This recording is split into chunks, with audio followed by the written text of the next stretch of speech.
ഹോണറിൻ്റെ honour X9B എന്ന പുതിയൊരു smart phone ഇപ്പം ഇന്ത്യൻ മാർക്കറ്റിൽ ലോഞ്ച് ചെയ്തിട്ടുണ്ട്. ഈ ഒരു സ്മാർട്ട് ഫോൺ 26,000 രൂപ പ്രൈസ് റേഞ്ചിലാണ് വരുന്നത്. ഈ ഒരു വീഡിയോയിൽ നമ്മൾ നോക്കാൻ പോകുന്നത് ഹോണർ X9B എന്ന ഫോണിൻ്റെ ഒരു സ്പെസിഫിക്കേഷൻ അനാലിസിസ് ആണ്. വീഡിയോ തുടങ്ങുന്നതിന് മുമ്പ് പറയാനുള്ള ഒരു കാര്യം എന്താ വെച്ചാൽ, നിങ്ങൾ ടെക് വാർത്തകൾ ഫോളോ ചെയ്യാൻ താല്പര്യമുള്ളവരാണെന്നുണ്ടെങ്കിൽ നമ്മുടെ വാട്സപ്പ് ചാനലിലോ അല്ലാന്നുണ്ടെങ്കിൽ ടെലഗ്രാം ചാനലിലോ ജോയിൻ ചെയ്യാവുന്നതാണ്. താഴെ ഡിസ്ക്രിപ്ഷനിലും അതുപോലെ തന്നെ കമന്റ് ബോക്സിലും നമ്മുടെ വാട്സപ്പ് ചാനലിൻ്റെയും അതുപോലെ തന്നെ ടെലഗ്രാം ചാനലിൻ്റെയൊക്കെ ലിങ്കും കാര്യങ്ങളൊക്കെ കൊടുക്കുന്നുണ്ട്. അവിടെ റെഗുലർ ആയിട്ടുള്ള ടെക് അപ്ഡേറ്റ്സും കാര്യങ്ങളൊക്കെ ലഭിക്കുന്നതായിരിക്കും. ആദ്യം നമ്മൾ എടുത്തു വരേണ്ട ഫീച്ചേഴ്സിനെ പറ്റി പറയുകയാണെന്നുണ്ടെങ്കിൽ, ഒന്നാമത്തെ ഒരു കാര്യം, അവർ ഈ ഒരു സ്മാർട്ട് ഫോൺ മാർക്കറ്റ് ചെയ്യുന്നത് വളരെ സ്ട്രോങ് ആയിട്ടുള്ള സ്മാർട്ട് ഫോൺ എന്നുള്ള രീതിയിലാണ്. ഇതിൽ ആൻറ്റി ഡ്രോപ്പ് ഡിസ്പ്ലേ ആണ് കൊടുത്തിരിക്കുന്നത്. നല്ല സ്ട്രോങ് ആയിട്ടുള്ള ഡിസ്പ്ലേ ആണ് എന്നാണ് അവർ പറയുന്നത്. പിന്നെ SGSന്റെ ഡ്രോപ്പ് റെസിസ്റ്റൻസിന് 5 സ്റ്റാറിൻ്റെ റേറ്റിംഗ് കാര്യങ്ങളൊക്കെ ഇതിന് ലഭിച്ചിട്ടുണ്ട്. പിന്നെ 6 മാസത്തിൻ്റെ ഇടയിൽ സ്ക്രീൻ പൊട്ടുകയാണെന്നുണ്ടെങ്കിൽ സ്ക്രീൻ റീപ്ലേസ്മെൻറ്റ് വാറണ്ടിയും കാര്യങ്ങളൊക്കെ വരുന്നുണ്ട്. അപ്പം നമുക്ക് അത് എടുത്തു പറയേണ്ട ഫീച്ചേഴ്സിൽ ഉൾപ്പെടുത്താവുന്നതാണ്. പിന്നെ എടുത്തു പറയേണ്ട കാര്യം പറയുകയാണെന്നുണ്ടെങ്കിൽ, ഇതിൽ 6.78 ഇഞ്ചിൻ്റെ 1.5K ഡിസ്പ്ലേ കൊടുത്തിട്ടുണ്ട്. അപ്പം ഫുൾ HD റെസൊല്യൂഷനേക്കാളും ബെറ്റർ ആയിട്ടുള്ള റെസൊല്യൂഷനും കാര്യങ്ങളൊക്കെ ഇതിൽ വരുന്നുണ്ട്. അതുകൊണ്ട് തന്നെ അത് നമുക്ക് എടുത്തു പറയേണ്ട ഫീച്ചേഴ്സിൽ ഉൾപ്പെടുത്താവുന്നതാണ്.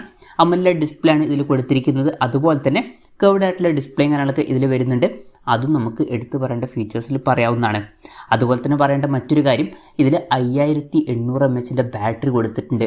അപ്പം വളരെ മികച്ചൊരു ബാറ്ററി കപ്പാസിറ്റി കാര്യങ്ങളൊക്കെ ഇതിൽ വരുന്നുണ്ട്. അതും എടുത്തു പറയേണ്ട ഫീച്ചേഴ്സിൽ നമ്മൾ ഉൾപ്പെടുത്താണ്. അപ്പം ഇതൊക്കെയാണ് എടുത്തു പറയേണ്ട ഫീച്ചേഴ്സിൽ പറയാനുള്ള കാര്യങ്ങൾ. ഇനി ഈ ഒരു പ്രൈസ് റേഞ്ചിൽ വലിയ തരക്കേടില്ല എന്ന് തോന്നിയിട്ടുള്ള ഫീച്ചേഴ്സിനെ പറ്റി പറയുകയാണെന്നുണ്ടെങ്കിൽ, ഇപ്പോൾ ഡിസ്പ്ലേയുടെ കാര്യത്തിൽ തന്നെ 120 Hz റിഫ്രഷ് റേറ്റും കാര്യങ്ങളൊക്കെ സപ്പോർട്ട് ചെയ്യുന്നുണ്ട്. പഞ്ചോൾ ഡിസൈൻ ഇതിൽ കൊടുത്തിട്ടുണ്ട്. പഞ്ചോൾ വരുന്ന ടോപ്പ് സെൻറ്റർ ഭാഗത്തായിട്ടാണ്. പിന്നെ 10-bit ഡിസ്പ്ലേ പോലുള്ള ഫീച്ചേഴ്സൊക്കെ ഇതിൽ വരുന്നുണ്ട്. ഏകദേശം 92.8% സ്ക്രീൻ ടു ബോഡി റേഷ്യോ ആണ് ഈ ഫോണിൽ വരുന്നത്. പീക്ക് ബ്രൈറ്റ്നസ് വരുന്നത് 1200 nits ആണ്. അതുപോലെ തന്നെ 1920 Hz PWM ഡിമ്മിങ് എന്നുള്ള ഫീച്ചറും ഇതിൽ വരുന്നുണ്ട്. എന്തായാലും ഡിസ്പ്ലേ ഫീച്ചേഴ്സ് നമ്മൾ മൊത്തത്തിൽ നോക്കുമ്പോൾ അത്യാവശ്യം നല്ല ഡിസ്പ്ലേ ഫീച്ചേഴ്സ് വരുന്നുണ്ട് എന്ന് പറയാവുന്നതാണ്. ഫുൾ HD റെസൊല്യൂഷനേക്കാളും ബെറ്റർ ആയിട്ടുള്ള റെസൊല്യൂഷനും കാര്യങ്ങളൊക്കെ ഇതിൽ കൊടുത്തിട്ടുണ്ട്. അതുപോലെ തന്നെ കർവ്ഡ് ആയിട്ടുള്ള ഡിസ്പ്ലേയും വരുന്നുണ്ട്. പിന്നെ നല്ല സ്ട്രോങ് ആയിട്ടുള്ള ഒരു ഡിസ്പ്ലേയും കാര്യങ്ങളൊക്കെയാണ് ഇതിൽ കൊടുത്തിരിക്കുന്നത്. അപ്പോൾ ഡിസ്പ്ലേ ഫീച്ചേഴ്സ് മൊത്തത്തിൽ നമുക്ക് എടുത്തു വരേണ്ട ഫീച്ചേഴ്സിൽ തന്നെ പറയാവുന്നതാണ്. In display finger print sensor ഈ ഫോണിൽ വരുന്നുണ്ട്. ഫോണിൻ്റെ വെയിറ്റ് വരുന്നത് 185 ഗ്രാമാണ്. 5800 mAh ബാറ്ററി ഉണ്ടായിട്ടും വെയിറ്റ് 185 ഗ്രാമിൽ മെയിൻറ്റെയിൻ ചെയ്തിട്ടുണ്ട്. അത് നല്ലൊരു കാര്യം തന്നെയാണ്. അതുപോലെ തന്നെ തിക്നെസ് 7.98 mm ആണ് വരുന്നത്. ഇത്രയും ബാറ്ററി കപ്പാസിറ്റി ഉണ്ടായിട്ടും ഈ ഒരു തിക്നെസ് മെയിൻറ്റെയിൻ ചെയ്തു എന്നുള്ളത് നല്ലൊരു കാര്യം തന്നെയാണ്. IP53 റേറ്റിംഗ് ഇതിൽ സപ്പോർട്ട് ചെയ്യുന്നുണ്ട്. പിന്നെ ഈ ഫോണിൻ്റെ മിഡ് നൈറ്റ് ബ്ലാക്ക് അതുപോലെ തന്നെ സൺറൈസ് ഓറഞ്ച് എന്നീ കളർ വേരിയൻസ് ആണ് ഇപ്പം ഇന്ത്യൻ മാർക്കറ്റിൽ ലോഞ്ച് ചെയ്തിരിക്കുന്നത്. ഇനി പ്രോസസ്സറിൻ്റെ കാര്യത്തിലോട്ട് വരികയാണെന്നുണ്ടെങ്കിൽ, സ്നാപ്ഡ്രാഗൺ 6 Gen 1 എന്ന പ്രോസസ്സറുമായിട്ടാണ് ഈ ഒരു സ്മാർട്ട് ഫോൺ വരുന്നത്. ഈ ഒരു പ്രൈസ് റേഞ്ചിൽ ഇത് ബെസ്റ്റ് ആയിട്ടുള്ള പ്രോസസ്സറാണോ എന്ന് ചോദിച്ചാൽ അങ്ങനെ ബെസ്റ്റ് ആയിട്ടുള്ള പ്രോസസ്സറാണ് എന്ന് പറയാൻ പറ്റില്ല. ഈ ഒരു പ്രൈസ് റേഞ്ചിൽ ഇത് ആവറേജ് ആയിട്ടുള്ള തരക്കേടില്ലാത്തൊരു പ്രോസസ്സറാണ്. അപ്പോൾ നിങ്ങൾ മെയിനായിട്ട് നോക്കുന്നത് ഗെയിമിങ്ങും പെർഫോമൻസ് ഒക്കെ ആണെന്നുണ്ടെങ്കിൽ ഈ ഒരു ഫോൺ സ്കിപ്പ് ചെയ്തിട്ട് വേറെ ഫോണുകൾ നോക്കാവുന്നതാണ്. അതല്ല എന്നുണ്ടെങ്കിൽ തരക്കേടില്ലാത്തൊരു പെർഫോമൻസും കാര്യങ്ങളൊക്കെ ഇതിൽ വരുന്നതായിരിക്കും. പിന്നെ മുമ്പ് ലോഞ്ച് ചെയ്തിട്ടുള്ള Realme 12 Pro എന്നുള്ള സ്മാർട്ട് ഫോണിലും ഇതേ സെയിം പ്രോസസ്സറാണ് വന്നിട്ടുള്ളത്. അപ്പോൾ തരക്കേടില്ലാത്തൊരു പ്രോസസ്സർ ഇതിൽ കൊടുത്തിട്ടുണ്ട് എന്ന് പറയാം, ബെസ്റ്റ് എന്ന് പറയാൻ പറ്റില്ല. പിന്നെ 5G സപ്പോർട്ടും കാര്യങ്ങളൊക്കെ വരുന്നുണ്ട്. 11 5G ബാൻഡ്സ് ഇതിൽ കൊടുത്തിട്ടുണ്ട്. ഫോണിൻ്റെ ബേസ് വേരിയന്റിൽ തന്നെ 8 GB റാമും 256 GB ഇന്റേണലും വരുന്നുണ്ട്. അത് നല്ലൊരു കാര്യം തന്നെയാണ്. LPDDR4Xന്റെ റാം ഇതിൽ കൊടുത്തിട്ടുണ്ട്. UFS 3.1 സ്റ്റോറേജ് ടൈപ്പും ഇതിൽ വരുന്നുണ്ട്. പിന്നെ മെമ്മറി എക്സ്പാൻഡ് ചെയ്യണമെന്നുണ്ടെങ്കിൽ മെമ്മറി കാർഡ് സ്ലോട്ടും കാര്യങ്ങളൊന്നും ഇതിൽ കൊടുത്തിട്ടില്ല. ടെർബോ റാം എന്നുള്ള ഫീച്ചർ ഇതിൽ വരുന്നുണ്ട്. അതായത് എക്സ്ട്രാ റാം വേണ്ട സമയത്ത് ഇന്റേണൽ മെമ്മറിയിൽ നിന്ന് കുറച്ച് മെമ്മറി എടുത്തിട്ട് അത് റാമായിട്ട് യൂസ് ചെയ്യുന്നതായിരിക്കും. അങ്ങനെ 8 GB റാം വരെ എക്സ്ട്രാ നമുക്ക് ലഭിക്കുന്നതായിരിക്കും. NFC എന്നുള്ള ഫീച്ചർ ഇതിൽ സപ്പോർട്ട് ചെയ്യുന്നുണ്ട്. പിന്നെ 3.5 mm ഓഡിയോ ജാക്ക് ഈ ഫോണിൽ കൊടുത്തിട്ടില്ല. ക്യാമറയുടെ കാര്യം പറയുകയാണെന്നുണ്ടെങ്കിൽ ഫോണിൻ്റെ പിന്നിൽ ട്രിപ്പിൾ ക്യാമറ സെറ്റപ്പ് കൊടുത്തിട്ടുണ്ട്. 108 മെഗാപിക്സലിൻ്റെ f1.75 വരുന്ന മെയിൻ ക്യാമറ സെൻസറാണ് ഈ ഫോണിൽ വരുന്നത്. പിന്നെ രണ്ടാമത് 5 മെഗാപിക്സലിൻ്റെ f2.2 വരുന്ന അൾട്രാ വൈഡ് ആംഗിൾ ലെൻസ് കൊടുത്തിട്ടുണ്ട്.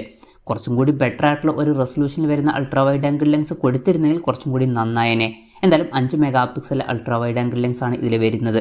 മൂന്നാമത് 2 മെഗാപിക്സലിൻ്റെ f2.4 വരുന്ന മാക്രോ ലെൻസ് വരുന്നുണ്ട്. ഫ്രണ്ടിൽ 16 മെഗാപിക്സലിൻ്റെ f2.45 വരുന്ന സെൽഫി ക്യാമറ ആണ് കൊടുത്തിരിക്കുന്നത്. പിന്നെ ബാറ്ററിയുടെ കാര്യത്തിൽ 35 വാട്ടിൻ്റെ ഫാസ്റ്റ് ചാർജിങ് സപ്പോർട്ടാണ് ഇതിൽ വരുന്നത്. തരക്കേടില്ലാത്തൊരു ചാർജിങ് സ്പീഡാണ് എന്ന് പറയാവുന്നതാണ്. പിന്നെ ഫോണിൻ്റെ ബോക്സിൽ ചാർജർ വരുന്നില്ല. പക്ഷേ ഇനീഷ്യലി നമ്മൾ ഈ ഫോൺ മേടിക്കുന്ന സമയത്ത് ചാർജർ സെപ്പറേറ്റ് നമുക്ക് ഫ്രീ ആയിട്ട് തന്നെ ലഭിക്കുന്നതായിരിക്കും. പിന്നെ Type-C ചാർജിങ് പോർട്ടും ഇതിൽ കൊടുത്തിട്ടുണ്ട്. ഇതൊക്കെയാണ് തരക്കേടില്ലാത്ത ഫീച്ചേഴ്സ് എന്ന ലിസ്റ്റിൽ പറയാനുള്ള കാര്യങ്ങൾ. ഇനി ഈ ഒരു പ്രൈസ് റേഞ്ചിൽ നിരാശപ്പെടുത്തി എന്ന് തോന്നിയിട്ടുള്ള ഫീച്ചേഴ്സിനെ പറ്റി പറയുകയാണെന്നുണ്ടെങ്കിൽ ഒരു കാര്യം, ഇതിൽ സിംഗിൾ സ്പീക്കറേ കൊടുത്തിട്ടുള്ളൂ. ഈ ഒരു പ്രൈസ് റേഞ്ചിൽ വരുന്ന ഒരു ഫോണിലൊക്കെ നമ്മൾ ഡ്യുവൽ സ്റ്റീരിയോ സ്പീക്കേഴ്സും കാര്യങ്ങളൊക്കെ എക്സ്പെക്ട് ചെയ്യുന്നുണ്ട്. പക്ഷേ ഈ ഫോണിൽ അത് മിസ്സിംഗ് ആണ്. അതുകൊണ്ട് തന്നെ അത് നിരാശപ്പെടുത്തി എന്ന് പറയേണ്ടി വരും. അതുപോലെ തന്നെ ആൻഡ്രോയിഡ് 13 ബേസ് ആയിട്ടുള്ള മാജിക് OS സോഫ്റ്റ്വെയർ ആണ് ഇതിൽ വരുന്നത്. ഈ ഒരു പ്രൈസ് റേഞ്ചിലൊക്കെ ഇപ്പം നമ്മൾ ആൻഡ്രോയിഡ് 14 ബേസ് ആയിട്ടുള്ള സോഫ്റ്റ്വെയർ എക്സ്പെക്ട് ചെയ്യുന്നുണ്ട്. പക്ഷേ ഇതിൽ ആൻഡ്രോയിഡ് 13 ബേസ് ആയിട്ടുള്ള സോഫ്റ്റ്വെയറേ വരുന്നുള്ളൂ. അതുപോലെ തന്നെ 2 കൊല്ലത്തെ OS അപ്ഡേറ്റും കാര്യങ്ങളൊക്കെ ഇതിൽ ലഭിക്കുള്ളൂ. ആൻഡ്രോയിഡ് 15 വരെയുള്ള സോഫ്റ്റ്വെയർ അപ്ഡേറ്റ് ഇതിൽ ലഭിക്കുള്ളൂ. കുറച്ചും കൂടി കൂടുതൽ കാലത്തേക്കുള്ള സോഫ്റ്റ്വെയർ അപ്ഡേറ്റ്സും കാര്യങ്ങളൊക്കെ കൊടുക്കായിരുന്നു. അതുപോലെ തന്നെ ആൻഡ്രോയിഡ് 14 ബേസ് ആയിട്ടുള്ള സോഫ്റ്റ്വെയറും ഇതിൽ കൊടുക്കായിരുന്നു. പിന്നെ 3 കൊല്ലത്തെ സെക്യൂരിറ്റി അപ്ഡേറ്റ്സും കാര്യങ്ങളൊക്കെ ഇതിൽ വരുന്നതായിരിക്കും. ഇതൊക്കെയാണ് കുറച്ച് നിരാശപ്പെടുത്തി എന്ന് തോന്നിയിട്ടുള്ള ഫീച്ചേഴ്സിൽ പറയാനുള്ള കാര്യങ്ങൾ. ഇതാണ് മൊത്തത്തിൽ ഫീച്ചേഴ്സ്. ഇനി വിലയുടെ കാര്യത്തിലോട്ട് വരികയാണെന്നുണ്ടെങ്കിൽ ഈ ഫോണിൻ്റെ വില വരുന്നത് 25,999 രൂപയാണ്. ഫെബ്രുവരി 16 മുതലാണ് ഈ ഫോണിൻ്റെ സെയിലും കാര്യങ്ങളൊക്കെ സ്റ്റാർട്ട് ചെയ്യുന്നത്. ആമസോൺ വഴിയായിരിക്കും ഈ ഫോണിൻ്റെ സെയിൽ നടക്കുക. പിന്നെ ICICIയുടെ കാർഡ് യൂസ് ചെയ്യുകയാണെന്നുണ്ടെങ്കിൽ 3000 രൂപയുടെ ഓഫും കാര്യങ്ങളൊക്കെ ലഭിക്കുന്നതായിരിക്കും. എന്തായാലും ഓവറോൾ നോക്കുകയാണെന്നുണ്ടെങ്കിൽ ഹോണർ X9Bയിൽ ചില ഇൻട്രസ്റ്റിംഗ് ആയിട്ടുള്ള ഫീച്ചേഴ്സ് ഒക്കെ വരുന്നുണ്ട്. അത്യാവശ്യം നല്ല സ്ട്രോങ് ആയിട്ടുള്ള ഒരു ഡിസ്പ്ലേയും കാര്യങ്ങളൊക്കെ ഇതിൽ കൊടുത്തിട്ടുണ്ട്. കേർവ്ഡ് ഡിസ്പ്ലേയും 1.5K റെസൊല്യൂഷനും കാര്യങ്ങളൊക്കെ ഇതിൽ വരുന്നുണ്ട്. അതുപോലെ തന്നെ 5800 mAh ബാറ്ററിയും ഇതിൽ കൊടുത്തിട്ടുണ്ട്. പക്ഷേ ഇതിൽ ചില നെഗറ്റീവ്സും വരുന്നുണ്ട്. സിംഗിൾ സ്പീക്കറേ വരുന്നുള്ളൂ, ആൻഡ്രോയിഡ് 13 ബേസ് ആയിട്ടുള്ള സോഫ്റ്റ്വെയർ ആണ് വരുന്നത്, ഇങ്ങനെ ചില കാര്യങ്ങളൊക്കെ വരുന്നുണ്ട്.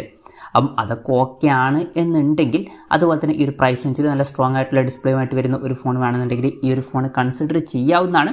പക്ഷെ ഒരിക്കലും ഈ ഒരു പ്രൈസ് റേഞ്ചിൽ ഇത് ബെസ്റ്റ് ആണ് എന്ന് പറയാനും പറ്റില്ല. ചില നെഗറ്റീവ്സ് ആയിട്ടുള്ള കാര്യങ്ങളും ഇതിൽ വരുന്നുണ്ട്. എന്തായാലും ഹോണർ X9B എന്ന ഫോണിനെ പറ്റിയിട്ടുള്ള നിങ്ങളുടെ അഭിപ്രായം ജസ്റ്റ് ഒന്ന് കമൻറ്റ് ചെയ്യുക.